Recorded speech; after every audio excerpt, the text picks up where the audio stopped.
Some logistics before we get started. Due to the high attendance, everyone will remain muted for the duration of the webinar.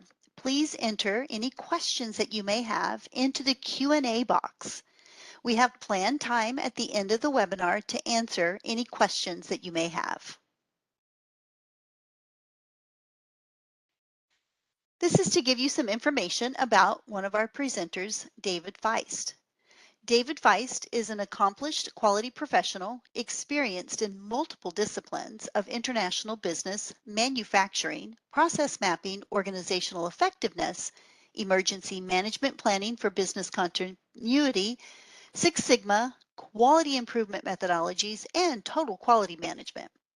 He is the former owner of China Sourcing Inc., an Asia Pacific manufacturer of industrial products sold throughout the United States, with over 20 years of experience in project management and large-scale project implementation. Mr. Feist established and ran 13 laboratories globally, guiding them through the ISO IEC 17025 registration process. He has also led accreditation assessments to the ISO IEC 17025 and 17020 standards and has been technical witness to qualify 3 environmental assessors for environmental laboratory accreditation. David has also led multiple training classes for private clients, qualifying them for internal assessments of laboratories and inspection bodies. Mr. Feist is currently the ANAB Training Business Manager and a lead assessor for ANAB in both ISO IEC 17025 and 17020 programs. Additionally, he serves on the ANAB Technical Advisory Group as a representative for both the ISO 17025 and ISO 17020 programs. For myself, I've been with ANSI National Accreditation Board for about 9.5 years. I'm an instructional designer and instructor for ANAB. I have designed and delivered training courses on a number of conformity assessment topics, primarily to the forensic community since 2013. Prior to joining ANAB, I spent more than 11.5 years as a quality assurance manager in a forensic laboratory. My portfolio also includes 12 years of conducting research in the pharmaceutical and biotechnology industries, as well as teaching biology as an adjunct professor at a couple of local universities. I'll now turn this over to David so he can get us started on the webinar on impartiality. Welcome, everyone. It's good to be speaking and reaching out to everyone. So let's start off by talking about what is impartiality and why is it important. And this is kind of kin to the whole thing of I know what it is when I see it, but I can't describe it. So one of the things that is impartiality, let's talk about an example. If you have an inspector who is reviewing fire doors for fire safety in industrial buildings or hospitals, how do you think that person should be compensated? We've come into a number of organizations where the inspectors were being compensated based upon the number of fire doors for fire safety that they inspected on a daily basis. So if they inspected 80 fire doors in a day, they got paid a certain rate. If they were able to go through and inspect 100, they got a different rate.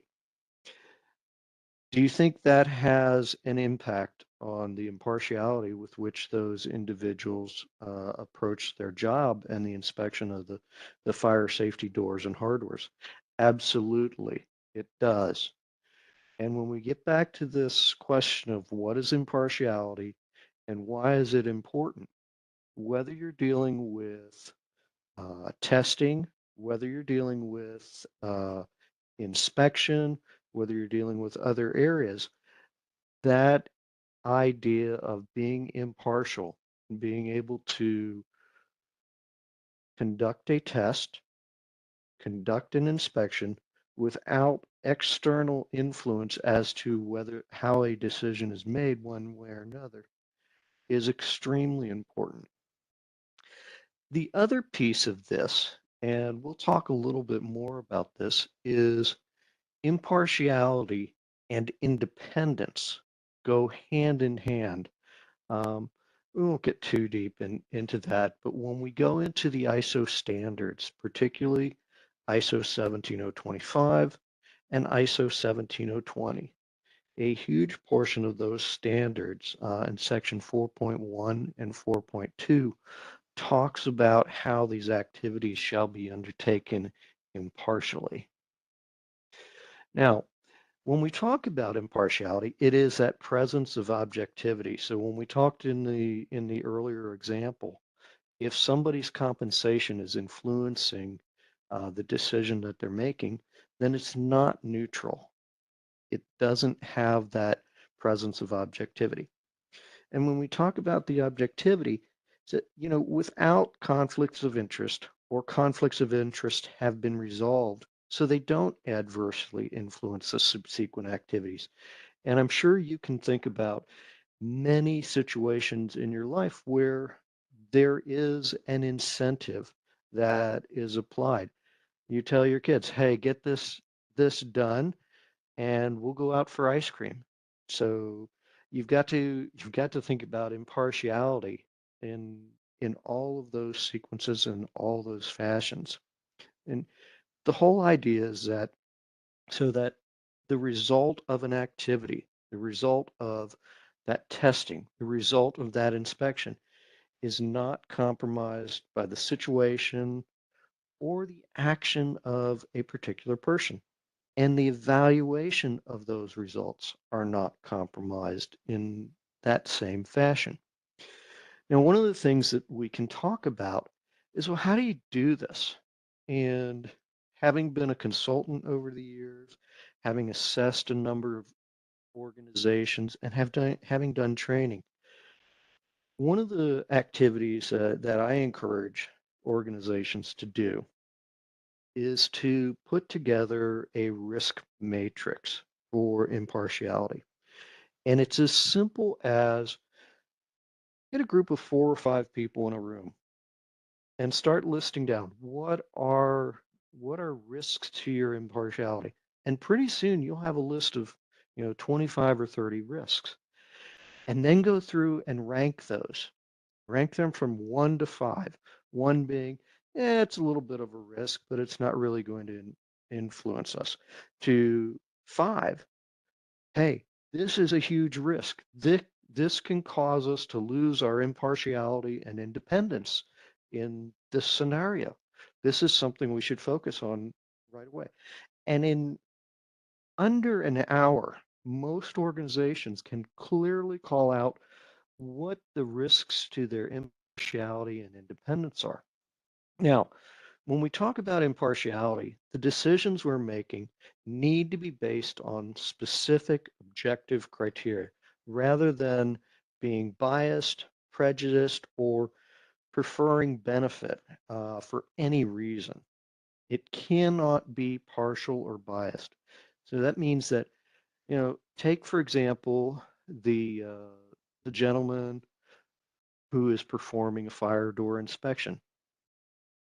That he has to approach the inspection of every single fire door the same, whether it's the first one or the last one. So his compensation cannot be tied to his performance of that duty. And there are other ways that you can talk about this, and they all come down to being neutral approach.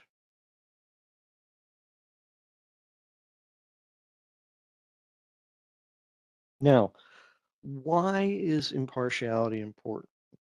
Well, when we look at the 17020 standard and the 17025 standard,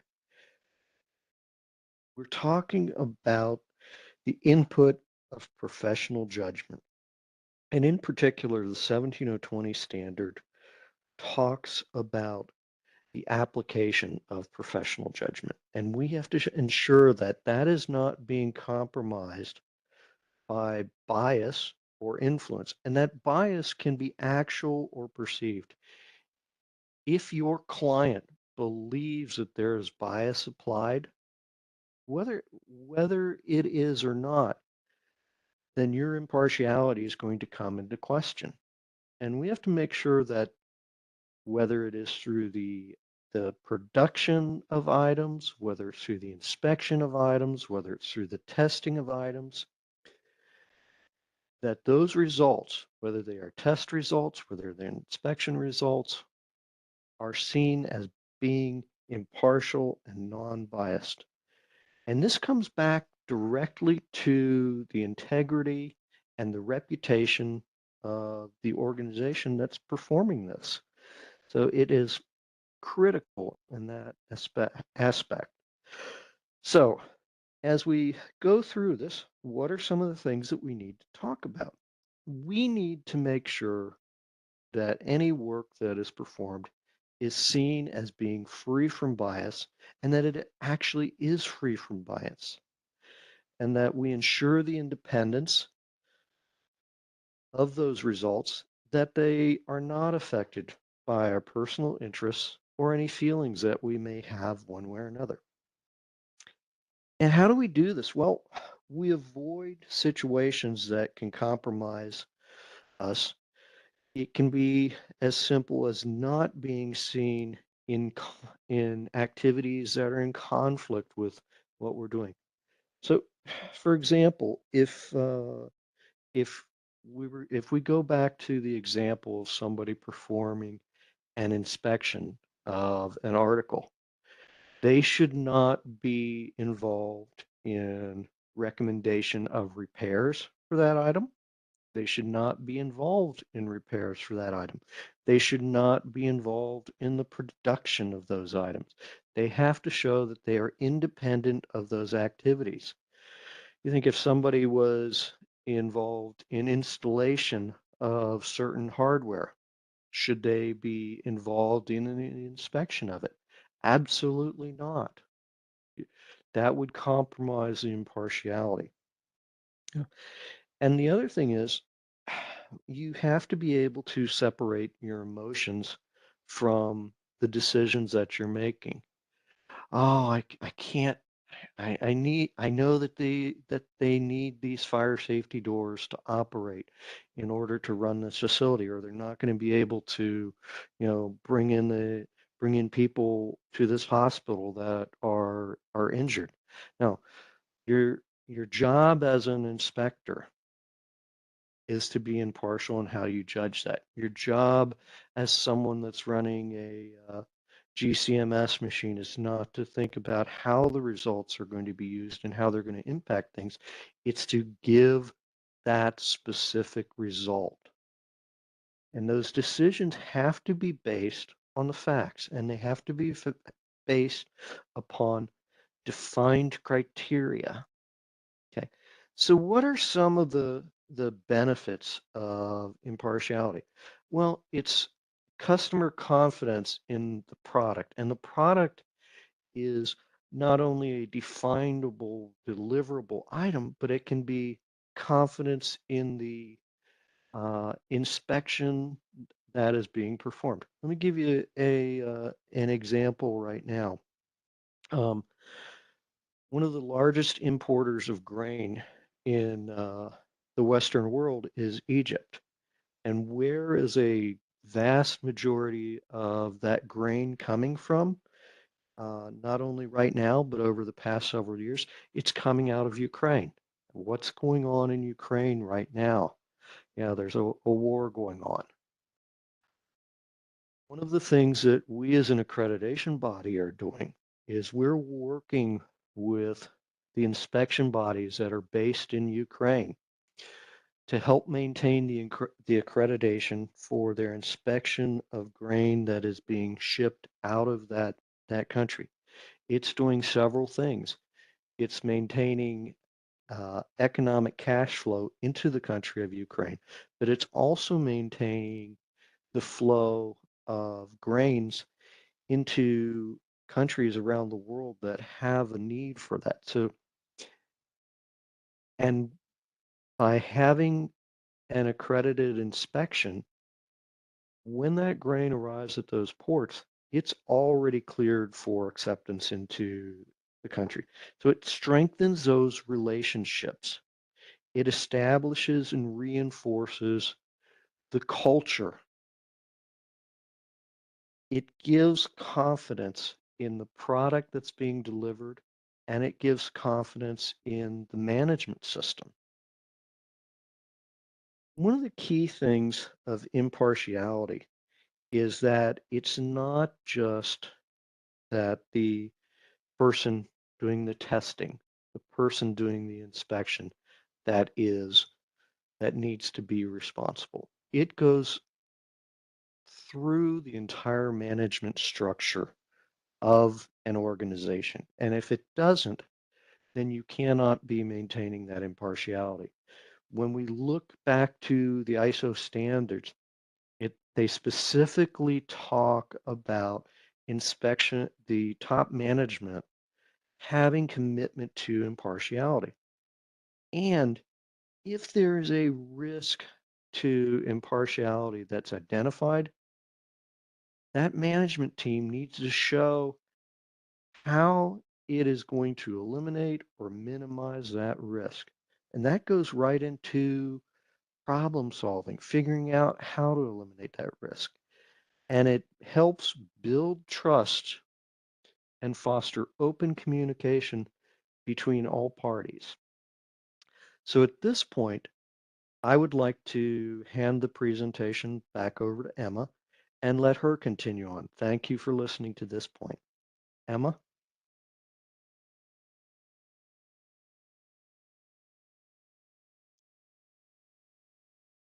Thank you, David, for that wonderful introduction to impartiality.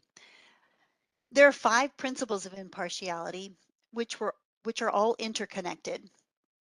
And some of these David has already touched on. But first and foremost, we need to make sure that any decisions that we make while we're doing testing, calibration, or inspections, or any of the activities within our organization, that they're based on objective criteria, as David mentioned, and not appear to benefit one person over another or one customer over another for any inappropriate reasons. We need to ensure that our professional judgment that is used when we make decisions, that's not compromised when we're analyzing results or formulating conclusions, that professional judgment is not compromised or even perceived to have been compromised. That is compromised by bias, conflicts of interest, or undue influence. We must also exercise professional judgment without bias and provide advice, opinions, results, and conclusions which are independent of our personal feelings or interests. Really, for any activity or situation, if a risk to impartiality is identified, we must desist from acting or recuse ourselves from the activity or that situation. And then lastly, ask yourself, how does this look, or how might my actions or activities or advice be perceived? Ask or imagine, what would a fair-minded, informed observer think? Would they perceive or feel that your impartiality might be compromised? How does this appear to our customers? We really want to embrace these principles of impartiality to assist us in maintaining our impartiality, because without impartiality, there might be bias. So you have to think, are you a half empty or a half full kind of person? Whichever way you choose to portray the glass, you must ensure that it is based on that objective criteria and that your professional judgment is without bias, without undue influence, without conflicts of interest.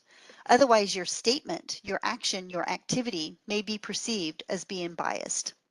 So we've talked a lot about this bias. What really is bias? Bias is that tendency or that inclination, that attitude, your belief, or your prejudice toward or against an idea, an object, a group, or an individual. Biases are typically based on our feelings, on our stereotypes that we've learned, or unreasoned or unfair judgment, rather than being based on actual knowledge of an individual or that circumstance. Bias directs how we perceive, how we interact, how we think, how we behave, and how we make decisions. There are 2 forms of bias. One is implicit bias or unconscious bias, and one is conscious bias. Implicit bias is or unconscious bias is bias that comes from our attitudes that are held subconsciously and that affect the way individuals feel and think. But in this situation, they call it unconscious because it's really outside of our control. It's outside of our awareness. It's something that we just do without thinking about it. Implicit bias is really that learned behavior. And we learn this from a very early age by observing our social, our familial, and our institutional environments. It's what we learn by watching through example. Some examples of this unconscious bias or implicit bias is age bias, height bias, beauty bias, could be name or gender bias. Conscious bias, these are biases that we are aware of, that we accept. We know we are being biased and we do it intentionally. For example, I have a preference on airlines that I choose to fly based on my experiences with flying. I consciously and purposefully make the decision to evaluate the airline first that I like to see if they can accommodate my needs. If I don't find that they can accommodate my needs, then I consider other airlines. We have to keep in mind other types of bias, and other forms of bias can include ethical bias, technical bias, or institutional bias. Ethical bias is being asked to carry out work or perform duties that are favorable to the commercial interests of the organization. And these are typically due to undue pressures. These undue pressures affect us in such a way that we tend to lack the professional judgment we need. We negate the code of conduct. We negate other professional requirements that are in place, maybe standards that are in place, or even the law in some situations.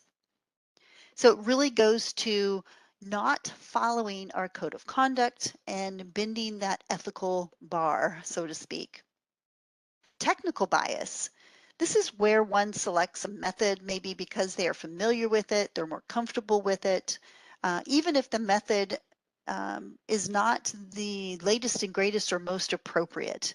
Or possibly an individual is reluctant to challenge the work of a colleague who is a friend, a supervisor, or even someone with which they have a conflict. So instead of speaking up because of that conflict, because of the colleague or the supervisor, they choose to be silent. Institutional bias, this is sometimes called conformity bias or groupthink. This is the tendency for one's own judgment to be influenced by the consensus view.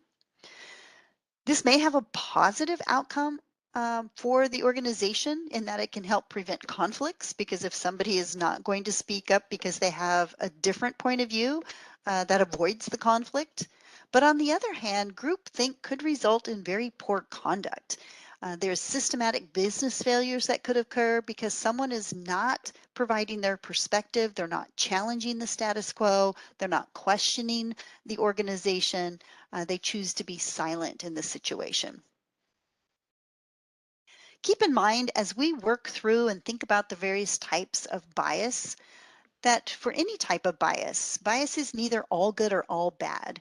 We sometimes think of bias as just negative, but there could be positive or favorable bias. There could be negative or unfavorable bias. We all have our own biases, and how we choose to act on those biases is what makes it positive or negative, or favorable or unfavorable. We do develop biases from what we learn, from gaining knowledge about the world we live in, and from our experiences.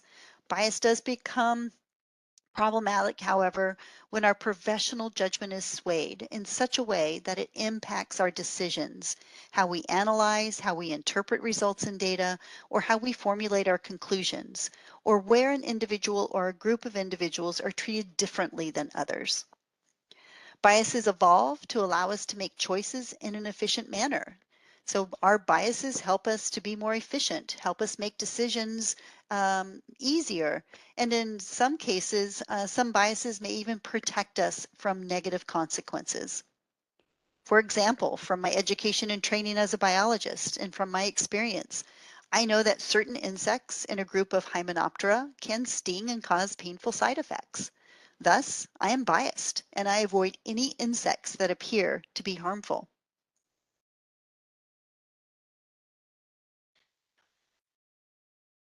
We have to remember that our biases do influence our decision making, whether it be conscious or subconscious.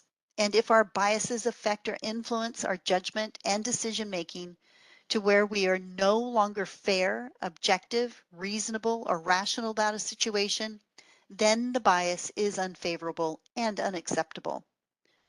As previously mentioned, our biases are dependent on many variables, including being learned from our training experiences and education, as well as learned from our culture and our traditions.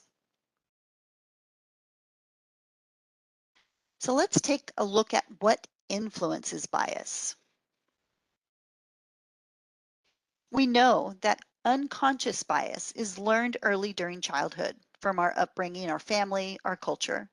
Additionally, bias is influenced by our religion, our nationality, our education, our life experiences, social media, friends, employment, and coworkers.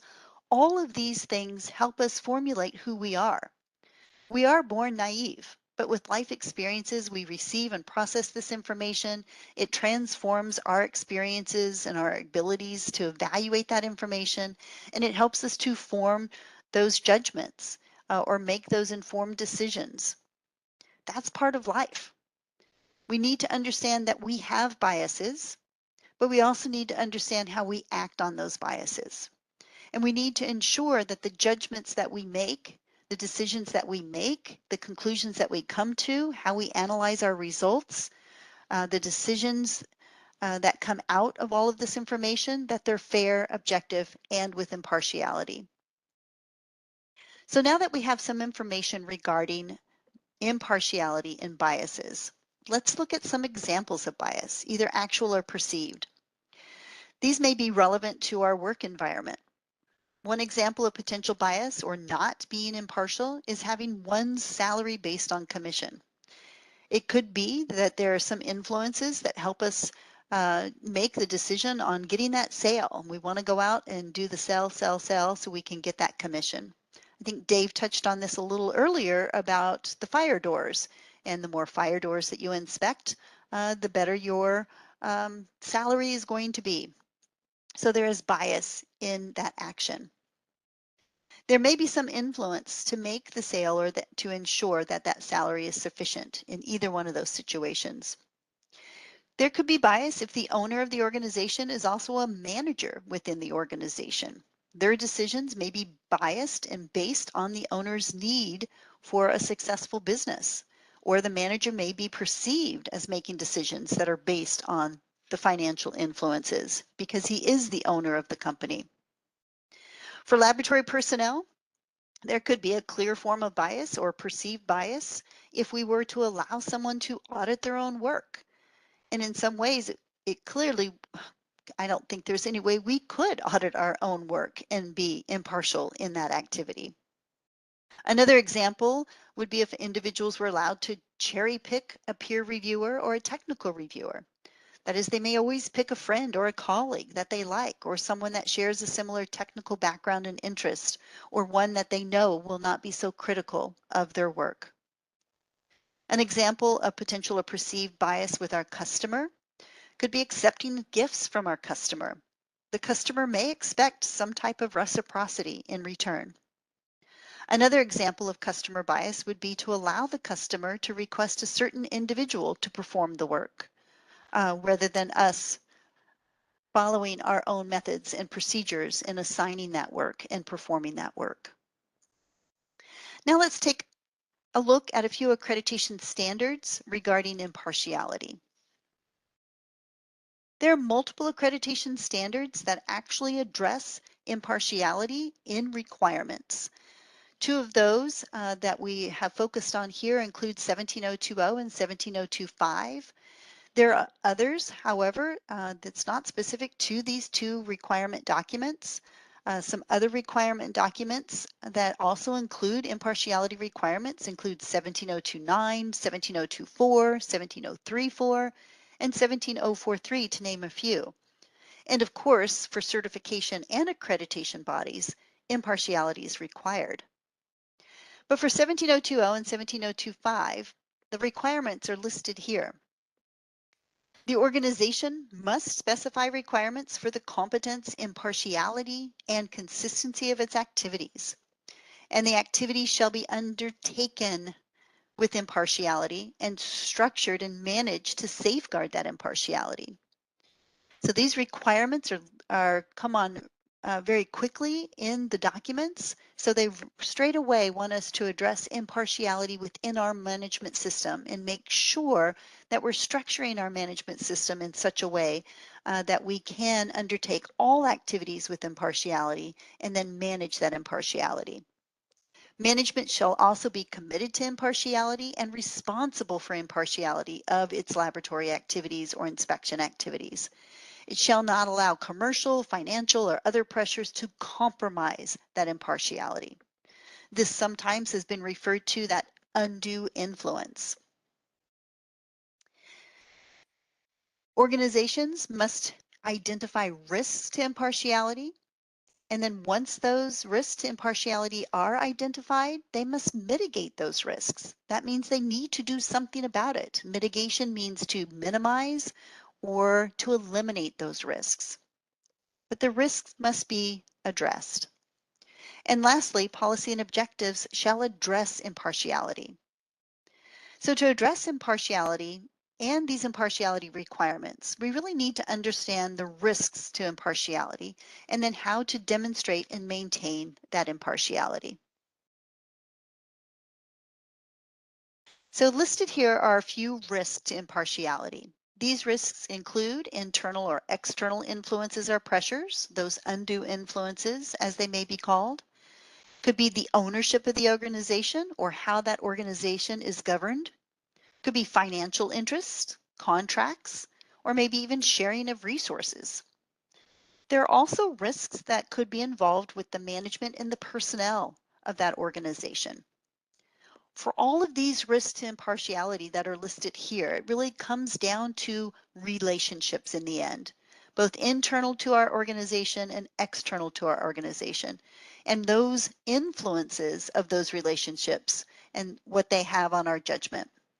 So let's take a look at some examples of these relationships and how they might influence our judgment. So internal risks include putting undue influence on staff to meet unrealistic benchmarks or performance measures, especially if meeting these benchmarks or performance measures are tied to a pay incentive or a sales commission. Additional internal risks could include relationships that we have with our colleagues and managers, as well as time frames or time influences for meeting expectations. Some external risks that are related to relationships include influences that could come from our customers where we may favor a customer and treat them differently. Or perhaps we have a customer that makes a special request or specifies specific types of testing. We develop relationships with vendors as well. After using their products and or services over a period of time, we may tend to gravitate to that specific vendor based on that relationship. Additionally, how we choose to portray a product, a service, or a situation may be slanted due to the heightened media interest expressed in that product, service, or situation. So this may be perceived as bias on how we slant that marketing of that product. And a risk to impersonality, whether it's actual or perceived, also may come from the organization's ownership.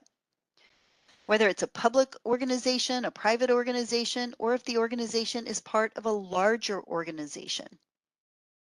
Governance also of an organization could influence risks and impartiality. We could have a board of directors that we may need to report to. We may have impartiality coming from, or a risk to impartiality coming from our stakeholders and meeting our stakeholders' needs, or possibly those oversight commissions. All of those may impose risks to impartiality. To continue with these relationships, there could be financial interests that could impose a risk to impartiality, as we've already talked about.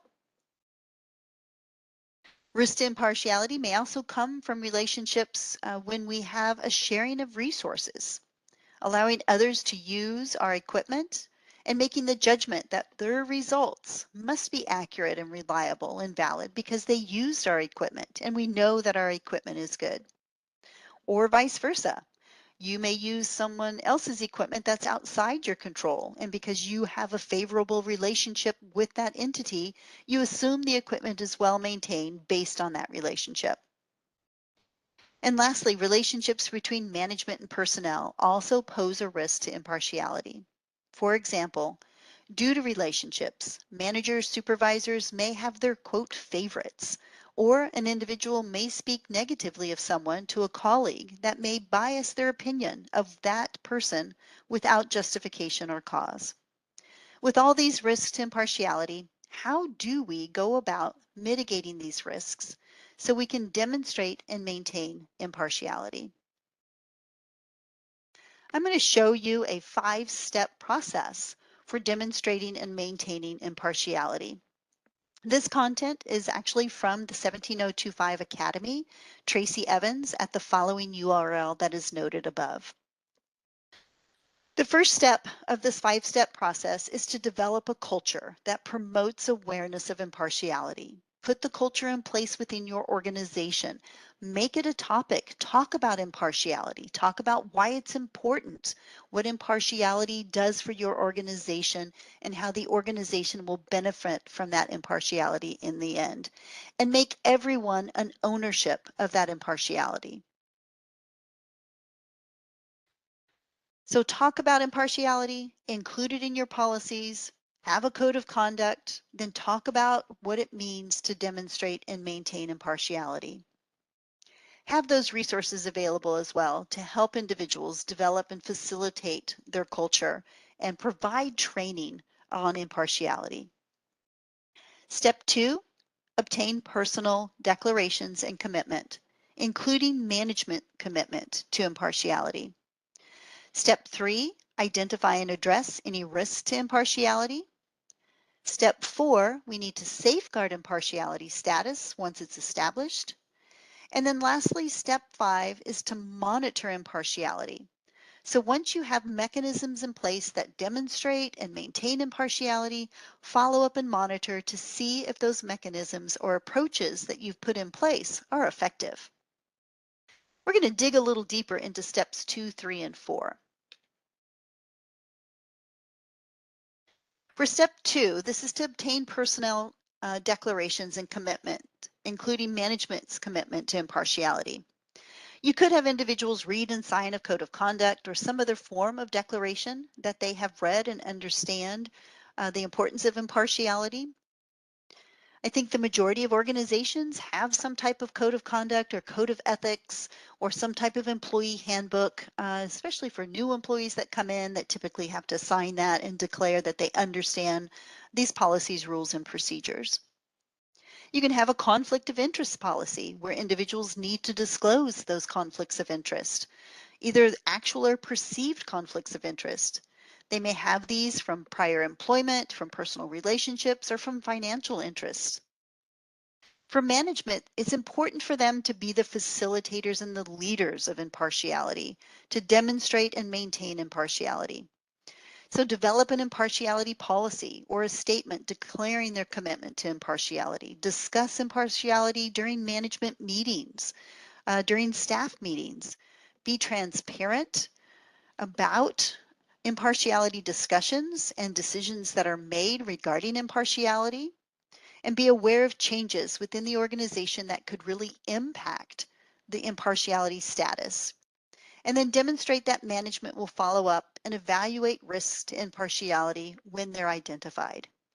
And make sure get everybody involved. Make sure that it's an open communication process and that everybody is responsible for maintaining and demonstrating impartiality. Step 3 is about identifying and addressing any risks to impartiality. And this is a requirement in 17025 and 17020. We must identify risks to impartiality. And once they are identified, we have to mitigate those risks. One way one way about going about doing this is to establish a risk-based thinking approach. This is a proactive approach for identifying, analyzing, and evaluating risks on that ongoing basis. You can assign personnel or teams to assist with identifying risks, for tracking risks, for addressing risks. You can do a risk assessment, then make a list, discuss the risks identified, and then at regularly scheduled staff meetings, get everyone involved to come up with solutions to address the risks. I have listed here a few methods or approaches that you can use for identifying risks, from brainstorming to interviews to surveys. Once you've identified those risks, then analyze and evaluate them and come up with your risk response or the action that you're going to take to address that risk. There are various risk-based thinking tools and techniques available for identifying and addressing risks, and one good reference or resource is the ISO document 31010.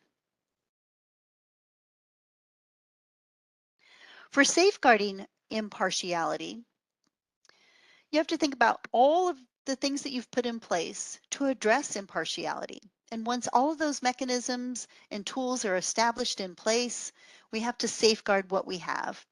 And one way about going about doing this is making sure that when we are looking at our management system, that we're managing the changes within that organization. And then also from the get-go that we consider risks, so to speak. That is during recruitment, when we're planning, when we're developing, putting our policies and procedures in place. Think about risks from the beginning. Think about how we're training our employees. Think about how we're addressing and identifying risks. So put this in place with that planning of the organization during the training of staff and employees. Consider impartiality and risk to impartiality right up front and on an ongoing basis to help safeguard that impartiality.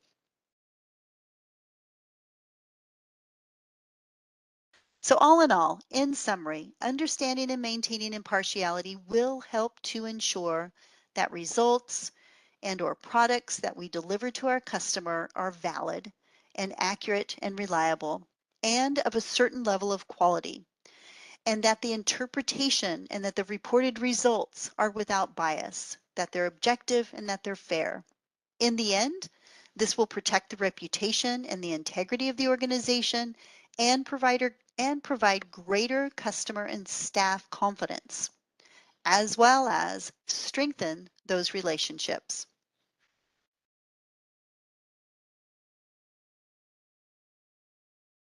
So just to let you know that there will be coming a self-paced training course on understanding and ensuring impartiality in daily activities that will go into a little bit more detail, or actually a great bit more detail, on what we've discussed here today. So this brings us to the end of our webinar for today. I would like to ask if there are any questions. Please go ahead and type those into the Q&A section or panel, and we will address those questions. And as we see those coming in, I just want to let you know about some additional resources. So thank you, Dave, for your part of the presentation. We do have a few questions that have come through, and we'll get to those in just a minute. But let me give you some information about some of these additional resources that we have for you. There are these webcasts that you are aware of. These are the free pre-recorded videos that provide additional information on accreditation and standard requirements. We have webinars that are free as well, the live informational sessions. These are offered once a month, so check back frequently to see what the next topic will be for next month. We have the ANAB blog page that you may not be aware of. This has a wealth of information related to risks, accreditation, standard requirements, and many other topics. Additionally, ANAB offers live, online, in-person, and self-paced training in many different areas, including internal auditing, standard requirements, measurement confidence, and risk analysis, as well as the up-and-coming new course on understanding impartiality. So ANAB has many different media to further your understanding of standards, accreditation, management system, and assessments.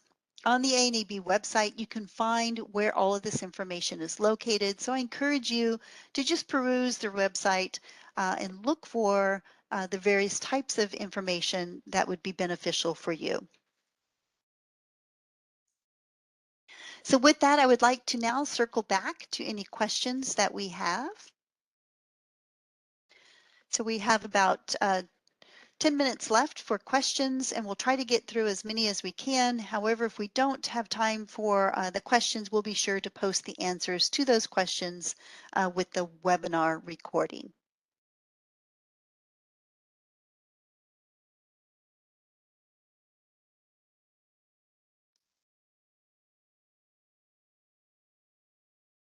Emma, I see the one of the first questions here is, I'm in an organization and I am questioning the impartiality of the testing that is being done. Is there a methodology that should be followed to question this impartiality?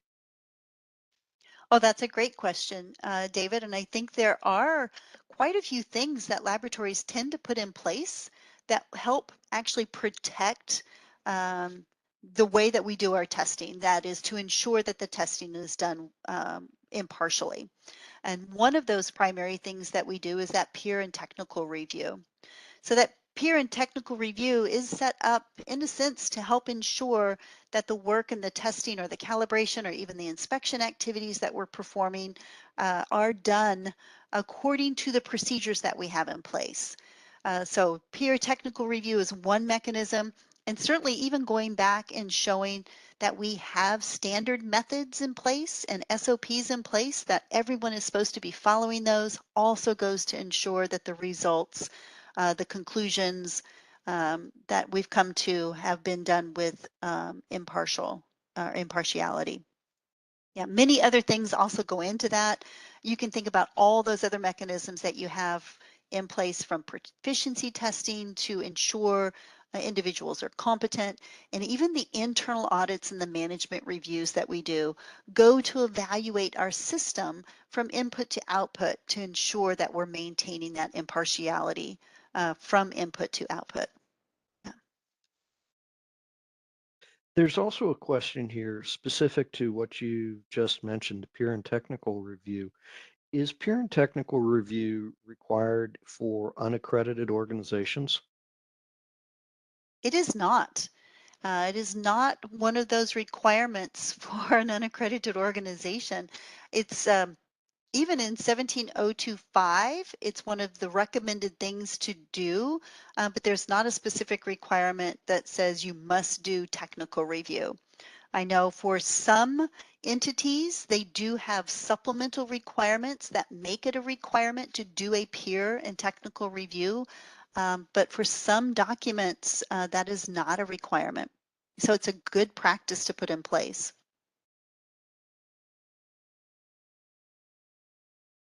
So there is Okay, a question. Oh, go ahead. go ahead.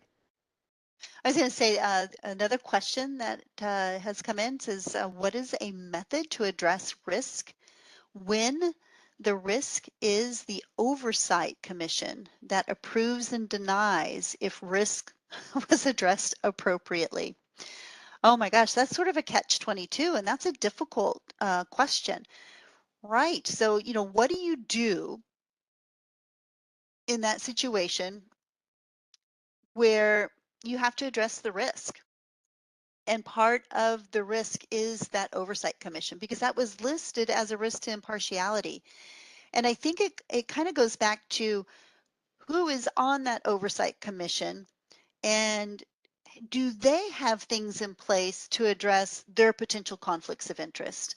And that's something to go back. It's the same with the board of directors. If you have a board of directors that's overseeing an organization, typically that board of directors is selected in such a way that the conflicts of interest are either disclosed, you know their background, you know where they're coming from, you know their position.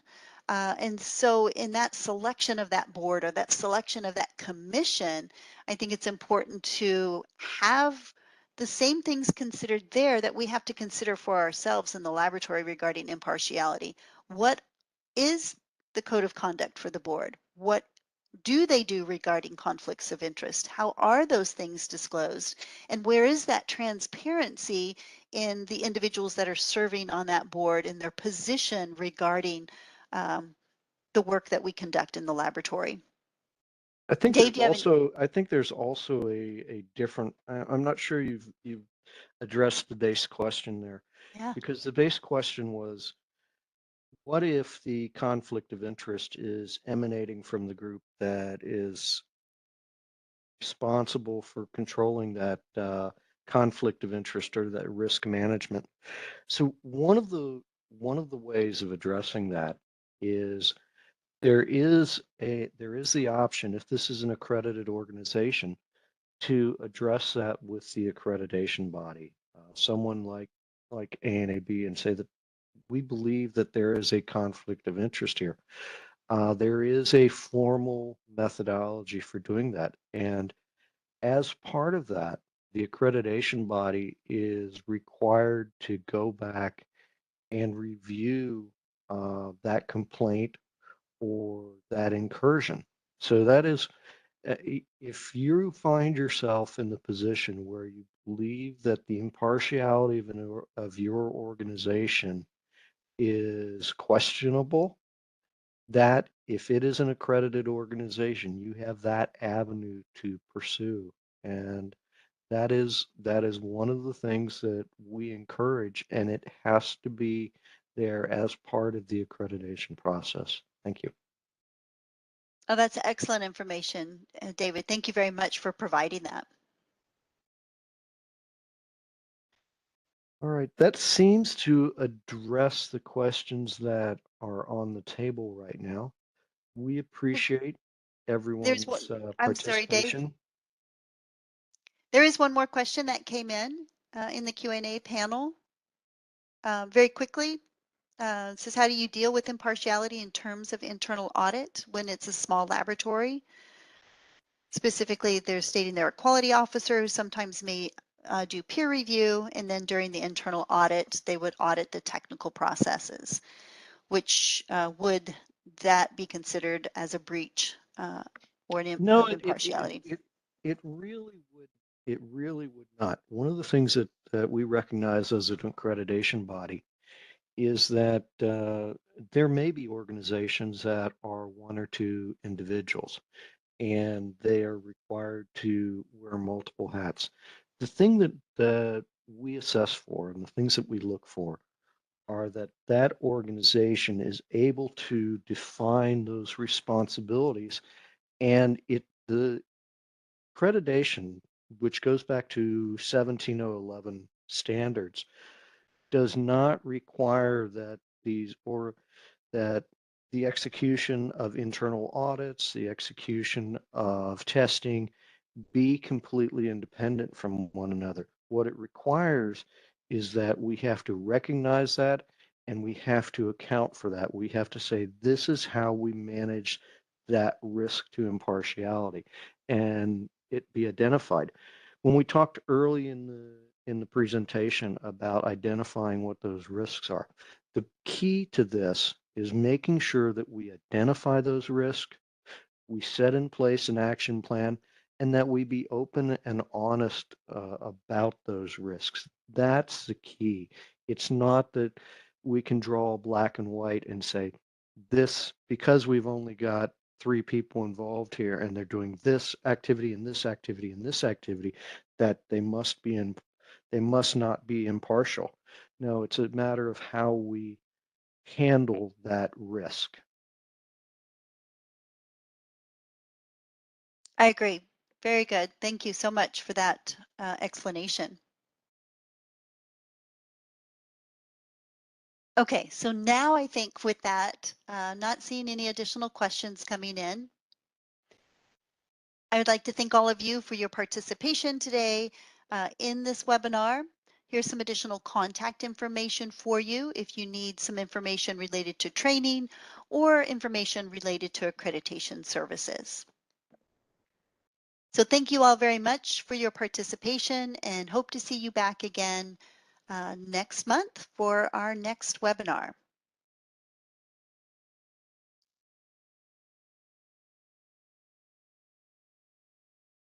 All right, have a great rest of your day, everyone.